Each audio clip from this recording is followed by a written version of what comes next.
এই মতিচুর লাড্ডুটা আপনি একবার যদি বানিয়ে খান তাহলে এর স্বাদটা জিভের থেকে আপনার দূরই হবে না, কারণ এটা খেতে যেমন অসাধারণ আর তৈরি করাটাও অনেক সহজ, যার কারণে আমি অল্প বানাতে যেয়ে অনেকগুলোই বানিয়ে ফেলেছি। এখানে আমি নিয়েছিলাম বুটের ডাল, আর এটাকে আমি ব্লেন্ডারে ব্লেন্ড করে নেব। বেশি একটা মিহি করে ব্লেন্ড করব না, চাইলে আপনারা পাটাতেও বেটে নিতে পারেন। এটাতে আমি কিছু না দিয়েই পেঁয়াজুর শেপ দিয়ে তেলের উপর ভেজে নেব। আস্তে আস্তে সবগুলো দিয়েই ভেজে নেব লাল করে। বেশি একটা লাল করা যাবে না, শুধুমাত্র এটার এক্সট্রা পানিটা চুষে নেওয়ার জন্য হালকা করে ভেজে নেব। একটু শক্ত ভাব হলে এটাকে উঠিয়ে নেব।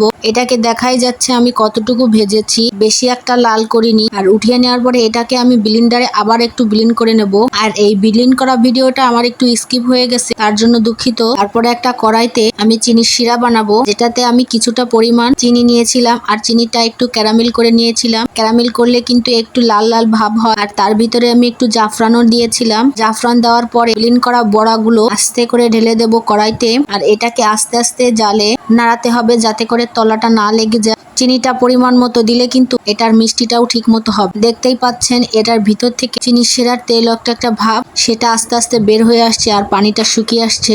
এইভাবে কিছুটা নাড়ানোর পর সবটুকু পানি যখন শুকিয়ে যাবে তখন আস্তে করে চুলা থেকে নামিয়ে নেব। একটু ঠান্ডা হয়ে গেলেই আর হালকা হাতে একটু তেল মেখে এটাকে একটা সুন্দর গোল আকৃতির লাড্ডু শেপ দিয়ে নেব। তাহলেই কিন্তু আমাদের লাড্ডুটা তৈরি হয়ে যাবে। এভাবে আমি সবগুলো লাড্ডু তৈরি করে নেব।